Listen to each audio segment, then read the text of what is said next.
소수의 이권 카르텔은 권력을 사유화하고 근거가 있다면 근거를 대야 됩니다. 지금 마치 뭐 선동하는 것처럼 저희 자체 회계 규정이 더 셉니다. 30명이 다 외국인이고 외국 아니면 먹고 살기 힘들어요, 여기는. 한국 국적 갖고 있는데 했더니 아니 당신이 아직 외국인이야 우리에게. 손쉽게 충당할 수 있는 대상으로 이주노동자를 생각한다면 산업 현장에서는 그렇게 희망이 없을 거라고 생각합니다.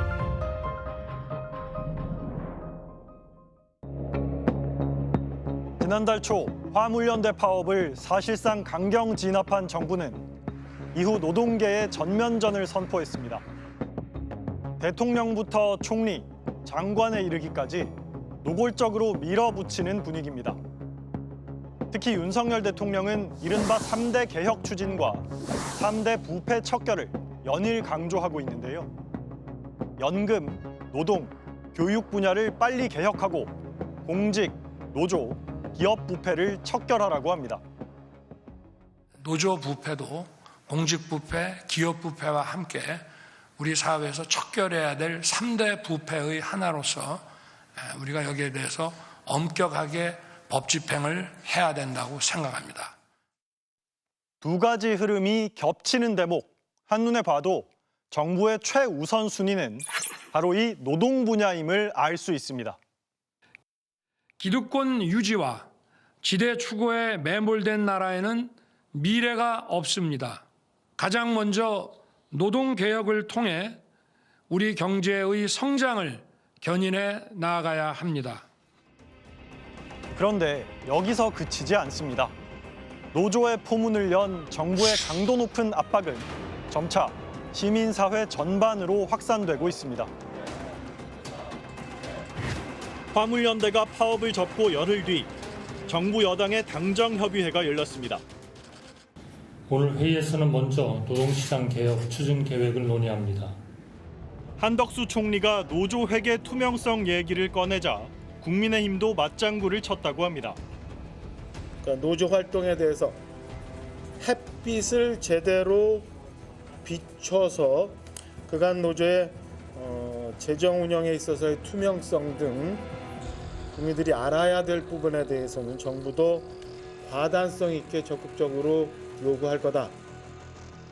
최근에 무슨 노동조합의 대규모 회계 부정이나 큰 횡령 사건이 터진 것도 아닌데 좀 의아하다는 반응들이었죠. 하지만 이틀 뒤 국민의힘 의원 16명이 실제로 노조법 개정안을 발의했습니다. 대기업과 공공기관 노동조합들이 감사 자료를 매년 정부에 보고하고 회계감사는 공인회계사처럼 법적 자격이 있는 사람만 맡아야 한다는 내용입니다. 노조 부패를 척결하라고 했던 윤 대통령은 아예 노조도 기업처럼 회계 공개 시스템을 만들라고 구체적으로 지시했습니다.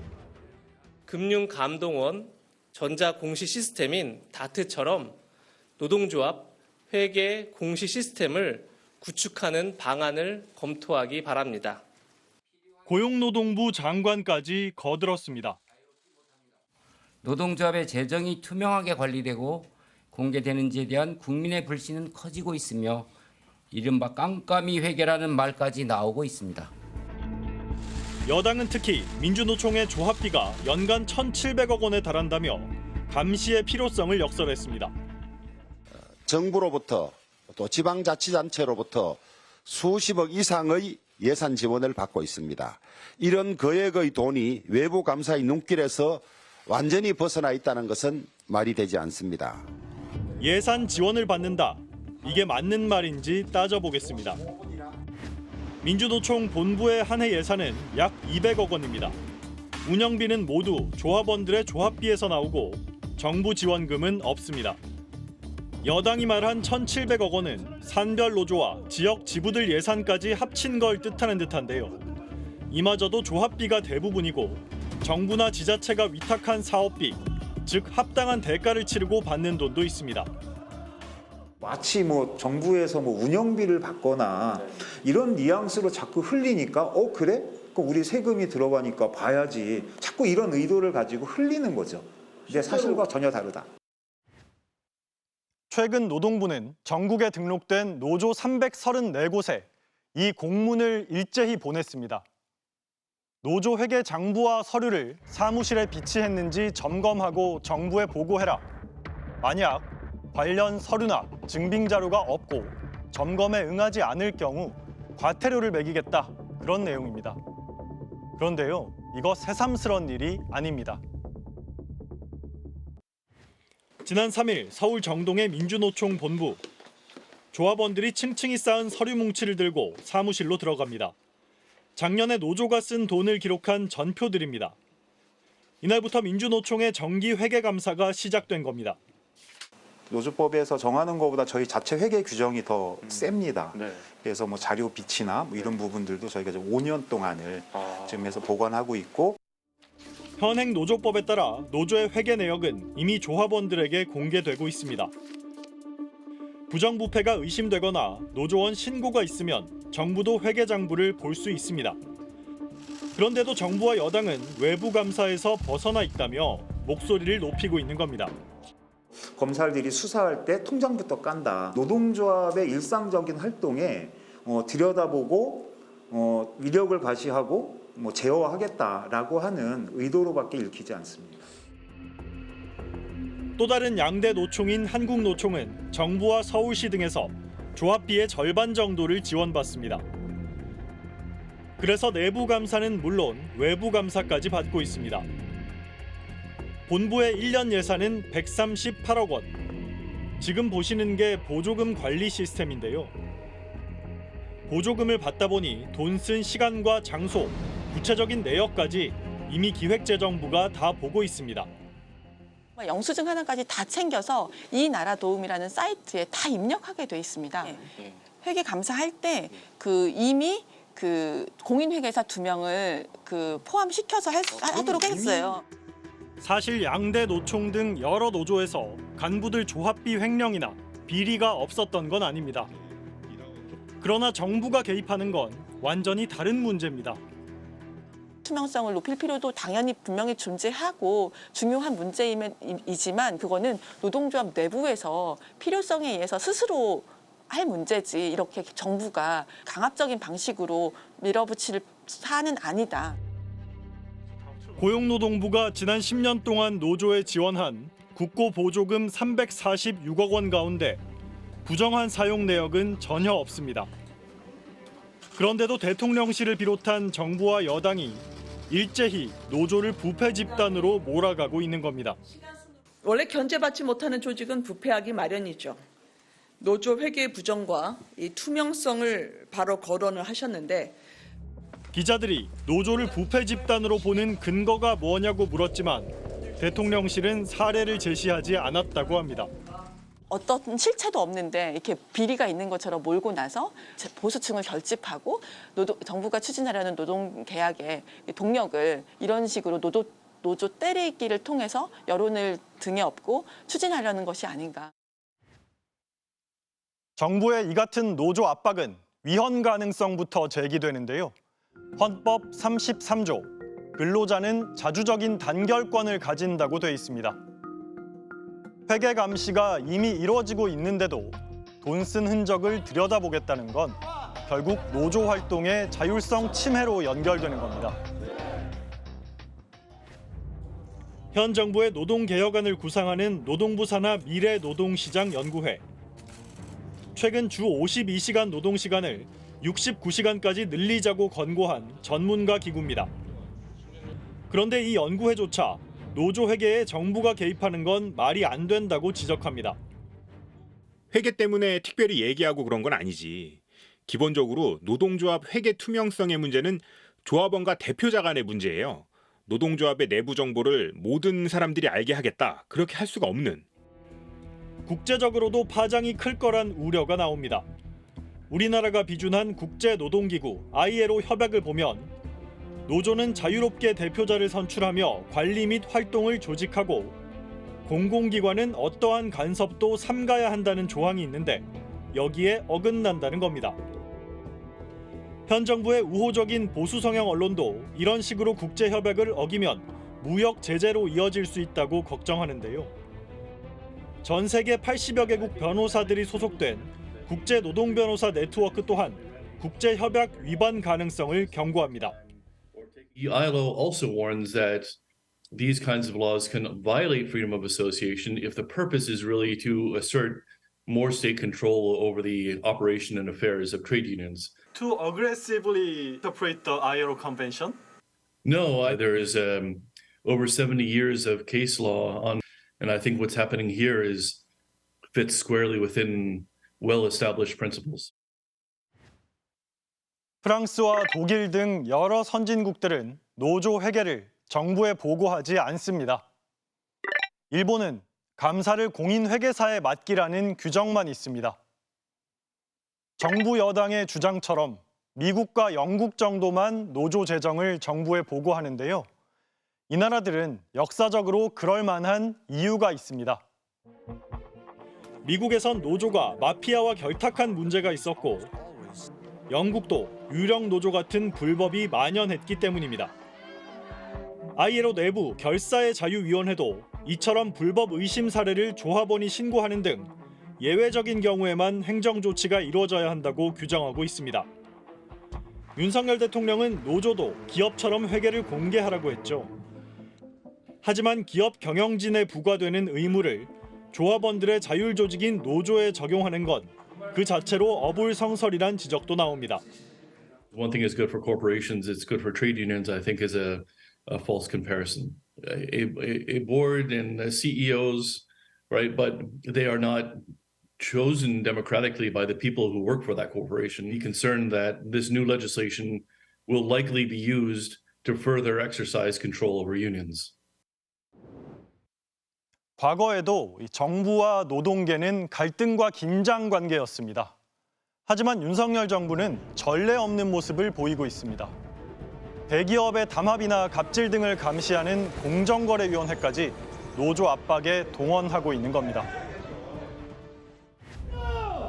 작년 화물연대 파업 이후 공정위는 운송 거부에 참여했던 기사들을 공정거래법 위반 혐의로 조사하고 있습니다. 화물연대 조합원들은 고용된 노동자가 아니라 운수사업자 집단이란 겁니다. 심지어 공정위는 지난달 말 건설노조 부산지부에도 과징금 1억 원을 부과했습니다. 건설노조 레미콘 기사들이 운행을 안 해서 공사 현장의 업무를 방해했다는 혐의입니다. 건설노조도 사업자 단체로 간주됐습니다. 그 건설기계 임대 사업자들로 등록이 된 사람들이에요. 사업자들이 모인 단체가 사업자 단체다. 그렇게 이제 저희가 논리를 구성한 거죠. 법적 지위는 사업자라 해도 실제 노동자처럼 일한다면 이런 식의 처분은 하지 않는 게 국제적인 추세인데요. 공정거래위원회라는 역할이 어쨌든 이제 재벌이라든지 이런 좀 대자본들의 행태를 이제 규제하는 것들인데 이런 뭐 자영업자들까지 뭐 공정거래위원회가 다 규제를 할 것이냐, 노동조합의 활동을 탄압하는 것이다. 공정위 내부에서조차 쓴소리가 흘러나옵니다. 침묵하고 있는 거죠. 지금 세상에서 직원들이 그걸 갖고 떠들 일은 아니고 대통령실을 거기서 내려오는 그런 일충이죠, 사실은. 우리들 그거 하고 싶어 하나요? 해봐야 영양권 있다고. 윤석열 대통령이 정치에 뛰어들 때부터 자주 입에 올렸던 말이 있습니다. 이른바 이권 카르텔. 소수의 이권 카르텔은 권력을 사유화하고 이권 나눠먹은 카르텔, 기득권 세력. 국민들의 이 혈세가 이런 이권 카르텔의 비리에 이권 카르텔들에 의해서 정말 많은 분들이 자기 노력에 대한 정당한 보상을 받지도 못하고 최근에도 노조 회계뿐 아니라 야당과 시민단체들까지 싸잡아 비난하는 표현으로 등장했는데요. 국민의 혈세가 그들만의 이권 카르텔에 쓰여진다면은 국민 여러분께서 이를 알고 용납하지 않으실 것입니다. 카르텔이란 주로 기업들끼리 서로 짜고 독과점으로 시장을 장악하는 걸 뜻합니다. 당연히 불공정 행위의 사례나 근거 등이 드러났을 때 쓸 수 있는 말이죠. 그러니까 대통령이 야당과 시민단체가 카르텔로 묶여 있다고 주장할 것이 아니라 근거가 있다면 근거를 대야 됩니다. 선동하는 것처럼 노조와 시민단체 부패가 많은 것처럼 이야기하는. 당도 만나고 정부 관계자도 만나고 지자체 관계자, 시의회, 국회의원도 만나지 않습니까? 그래서 설득시키고 제도를 바꾸는 노력을 해요. 그럼 이게 카르텔인가요? 시민단체 거의 없는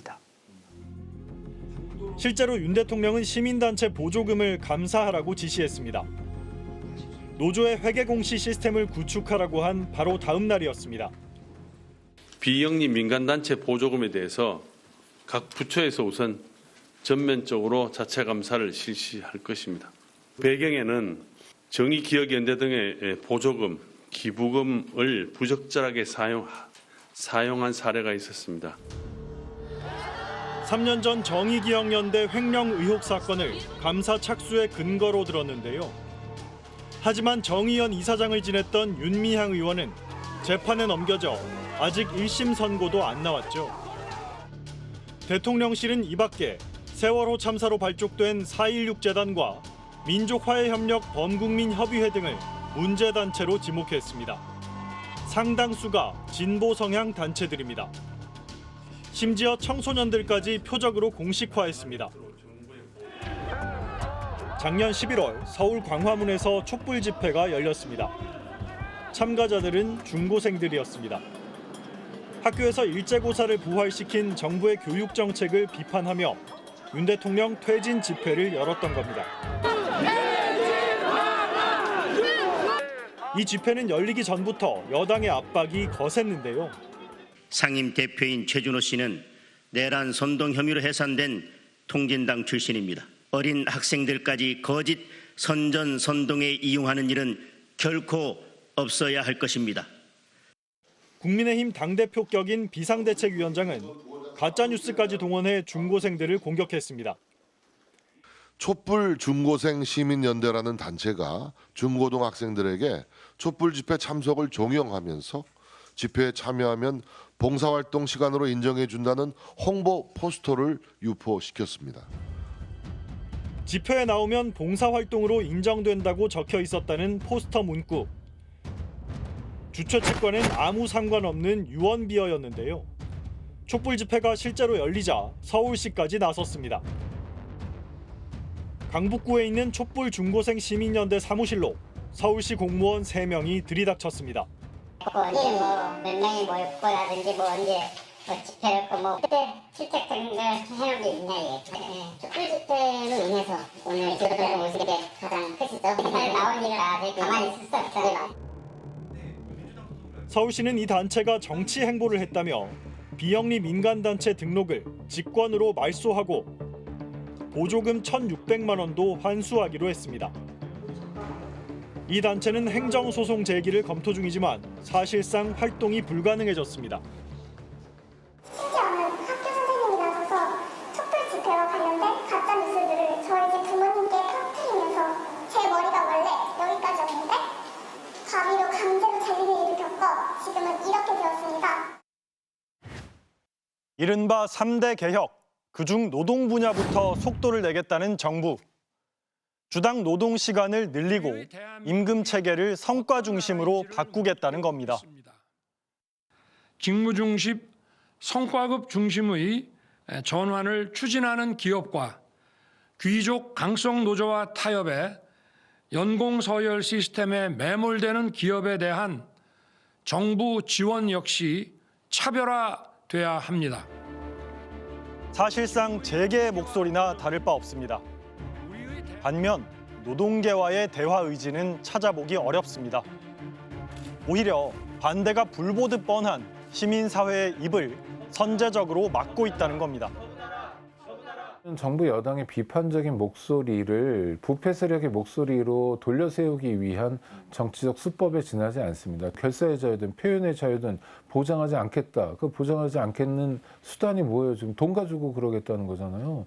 놀라울 뿐입니다. 보조금 조사에 찬성하는 보수 성향 단체마저 정치적 의도는 경계합니다. 정치인들이 교묘하게 이용을 해요. 야, 저기 저 몇 개 시민단체는 진보적이다. 야, 저거 1,000만 원씩 주고 500만 원을 깎아. 그럼 깎이는 거예요. 각계의 쓴소리에도 정부는 제갈 길 가겠다는 입장입니다. 다음 달에 시민단체 지방보조금 조사에 이어 3월까지는 이른바 노조 회계 투명화도 완성하겠다고 합니다.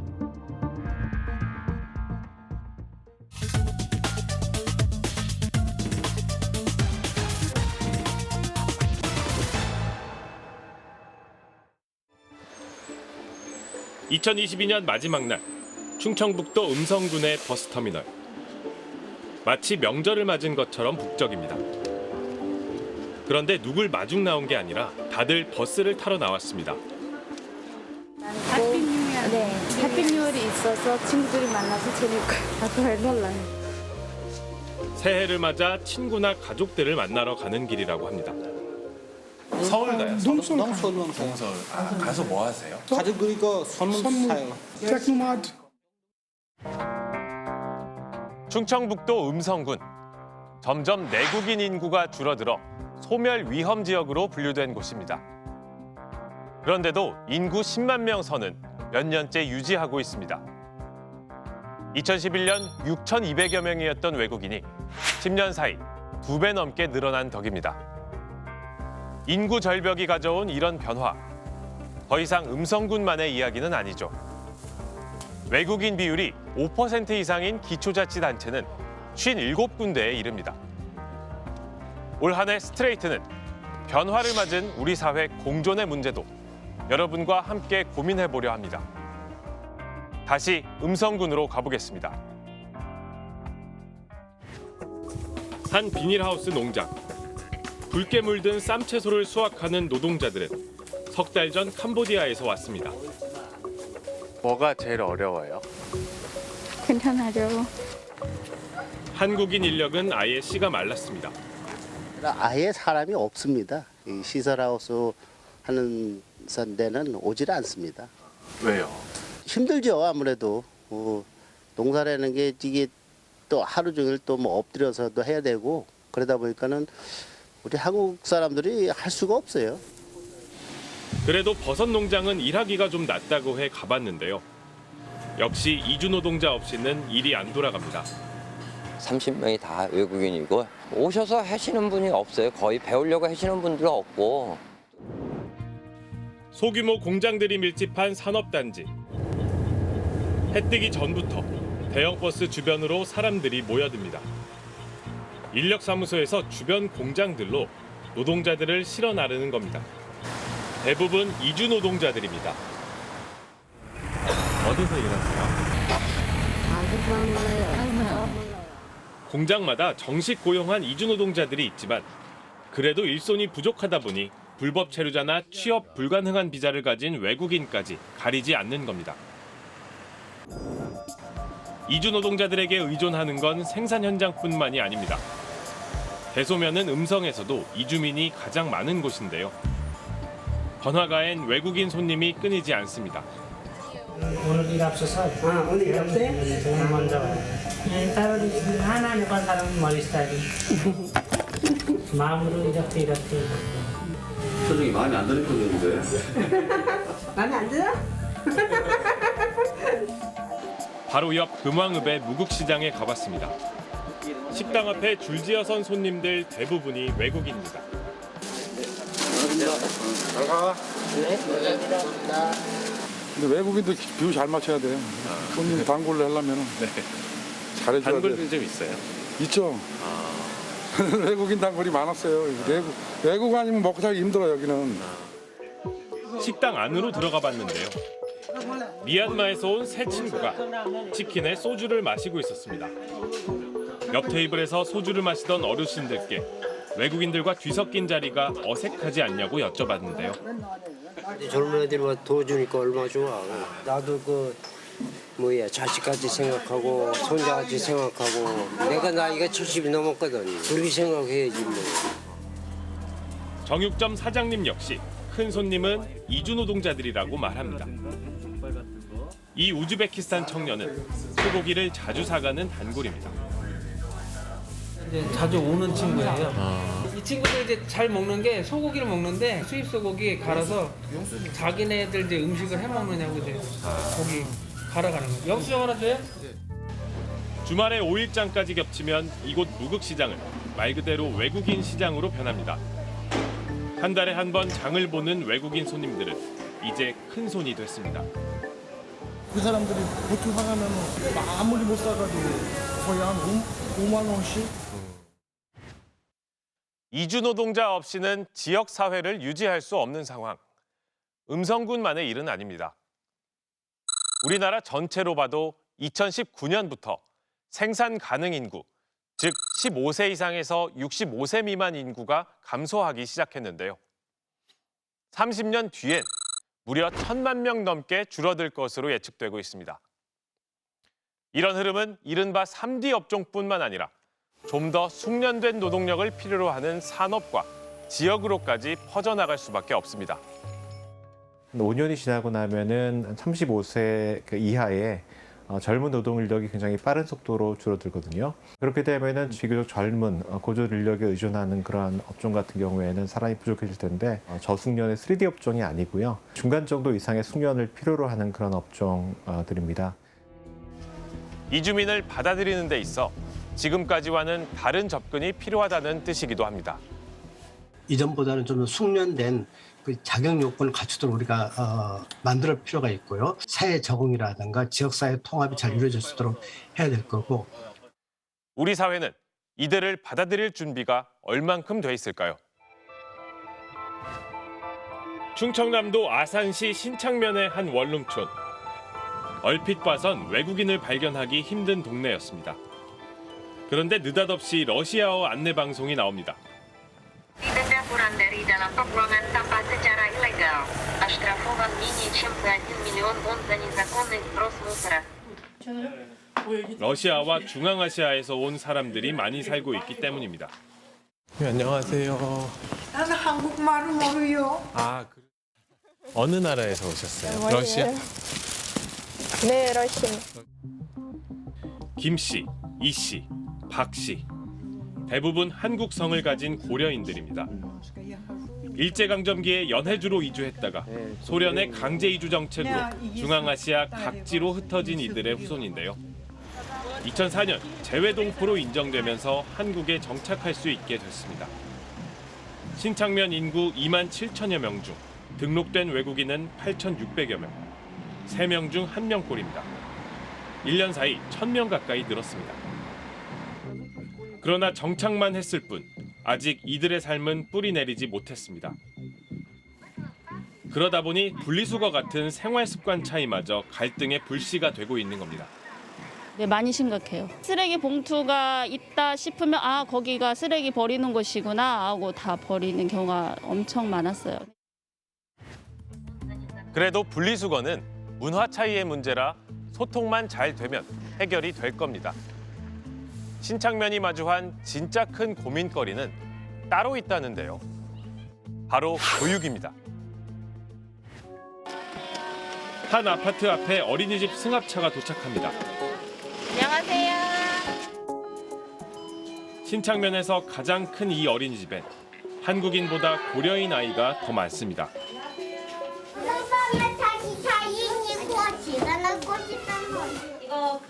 자기들끼리는 러시아 말로 대화하다가도 한국어 수업이 시작되면 곧바로 집중합니다.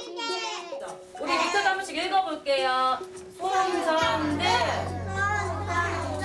다시 시작. 한국 학부모들은 이런 환경을 어떻게 생각할지 궁금했습니다. 한국에서 한국인만 사는 게 아니고 다양한 나라의 언어를 쓰는 사람들이 같이 사는데 같이 살면서 계속 배워야 되고 써야 되다 보니까 중요하다고 보거든요. 하지만 이런 기회를 거치지 못하고 곧바로 초등학교로 가면 학생들 사이에 큰 장벽이 생깁니다. 고려인 학생 비중이 60% 가까이 되는 신창초등학교. 교무실 입구에 러시아어 안내문이 붙어 있습니다. 대부분 한국어를 잘 못하기 때문에 교육 과정을 따라오기 힘들어합니다. 예를 들면 교과 놀이를 했을 때 아이들이 이해를 못하다 보니까 그걸 설명하다가 끝이 나는 거예요. 가정학습에도 한계가 있을 수밖에 없습니다. 부모들도 한국어를 잘 모르기 때문입니다. 엄마 한국말 못해요. 잘 몰라요. 엄마 나 숫자 안 돼요. 근데 엄마가 한국말 몰라서 못 도와줘요. 학교에서 따로 한국어 교육을 하지만 수업 시간이 턱없이 부족한 게 현실이고 눈높이를 고려인 학생에게 맞추다 보면 한국 학생들이 수업에 흥미를 잃습니다. 이렇다 보니 한국인 학생은 계속 전학을 가고 고려인 학생은 계속 들어와서 불균형은 점점 커지고 있습니다. 이 학생들이 소수였을 때는 어떻게든 한국 학생들과 친해지려고 노력을 하고 한국말을 배우려고 노력을 했었다고 들었어요. 근데 지금 학생 수가 너무 많아진 상황에서는 그 필요성을 못 느끼니까 그냥 이렇게 단절된 채로 생활을 이어가고 있거든요. 이들에 대한 한국어, 한국 문화, 생활 습관 교육까지 일선 학교에서 오롯이 책임지기엔 버거운 게 현실입니다.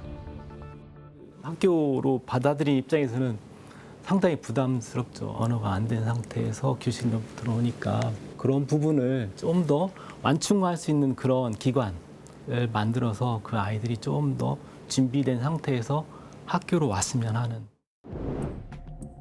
언젠가부터 모여 살기 시작한 이주민들. 처음부터 이렇진 않았을 텐데요. 그럼 대체 한국인들은 다 어디로 간 걸까요? 음성군으로 다시 가보겠습니다.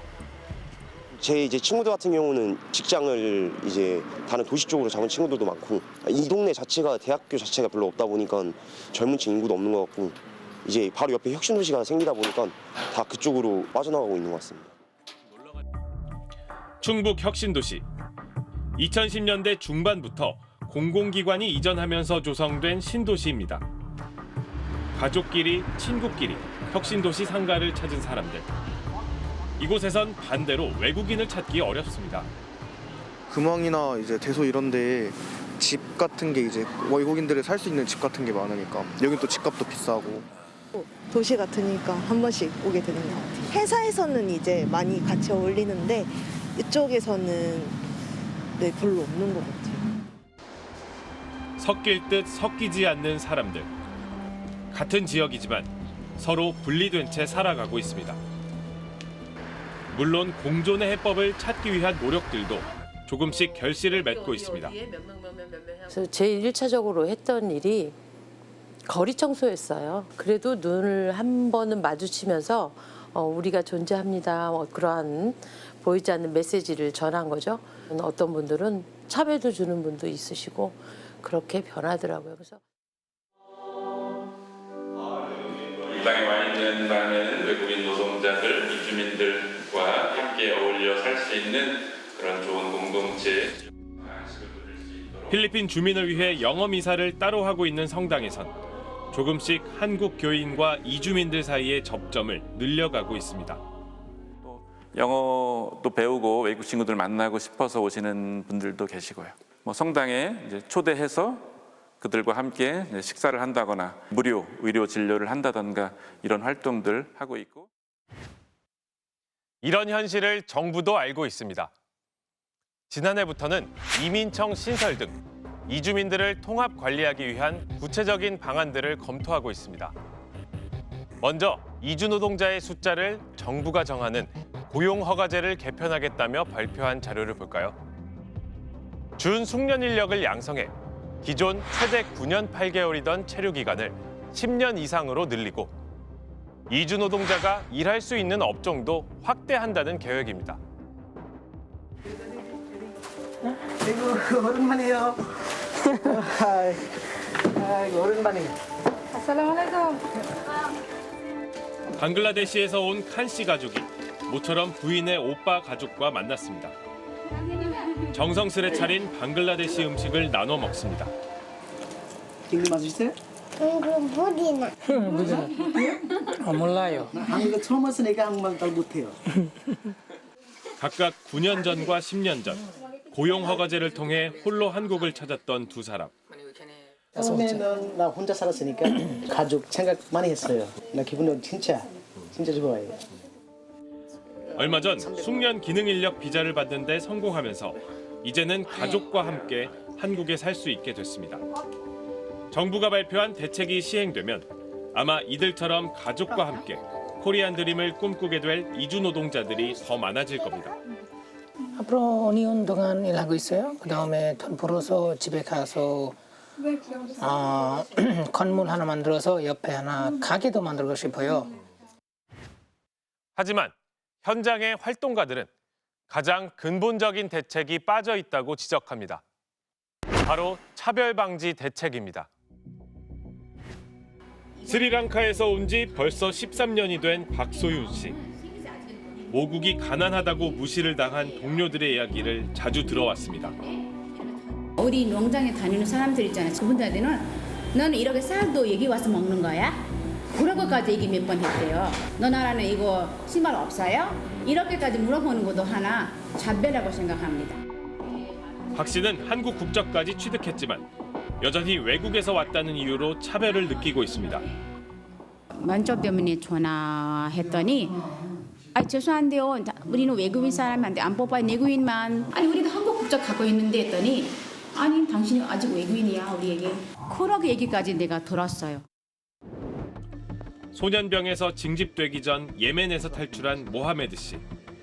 인도적 체류자로 인정받은 뒤 공장에서 일했습니다. 그러나 그는 직장 동료로 인정받지 못했습니다. 여기 쳐다보지 마. 그리고 여기 앉아있지 마. 그리고 똑바로 쓰지 마. 카드 찍을 때 왜 들어오지 말라고. 무슨 말 내버려 주세요. 이게 알아들어도 무슨 말인지 모르고 그럼 뭐해 지금 나쁜 말 해야 돼요? 나한테? 그러니까 눈에 보이지 말라고. 회사에 문제를 제기했지만 소용없었습니다. 여기는 인종차별이라는 말조차도 없는 나라야. 문자 보내고 뭐 인종차별이 뭐 이제 말도 안 되는 소리 이거 짓거리지 마. 알았어? 너는 네가 그냥 스스로 네가 기분이 나빠서 그만두는 거야. 알았어? 변호사의 도움으로 방법을 찾아봤지만 결국 할 수 있었던 조치는 아무것도 없었습니다. 우리나라엔 인종차별을 처벌하는 법이 없기 때문입니다. 인종차별에 대해서 아무런 정책도 없는 정부가 이민청을 만든다? 이건 이미 1층을 만들지 않고 10층에 방을 만들겠다라고 하는 것과 뭐가 다르겠습니까? 바닥을 다지지 않았는데 인종차별을 막기 위한 노력을 하지 않은 채 이주민 정책을 만든다고 한다면 그것은 허상입니다. 우리는 노동력을 불렀는데 사람이 왔다. 나의 가족, 나의 도시란 독일 영화의 마지막 장면에 나오는 말입니다. 이 영화는 튀르키예에서 독일로 건너온 이주 노동자 가족의 고된 삶을 다뤘는데요. 독일은 1950년대부터 저임금 노동력 부족 문제를 해소하기 위해 이주 노동자들을 받아들였습니다. 이들을 구성원으로 인정하지 않고 독일에 체류하는 외부 노동력으로만 취급하는 정책은 20세기 말까지 남아 있었습니다. 이민자에 대한 혐오가 국가적인 문제가 되기도 했고요. 지금 우리 사회는 독일의 이런 과거를 따라가고 있는 건 아닐까요? 필요한 인력을 손쉽게 충당할 수 있는 대상으로 이주 노동자를 생각한다면 우리나라의 산업 현장에서는 그렇게 희망이 없을 거라고 생각을 합니다. 이주 노동자로 충원을 하겠다라고 하는 식의 땜질식 처방이 계속되는 것을 20년 가까이 지켜보면서 제가 내린 결론은 이런 방식은 지속 가능하지 않다라는 겁니다.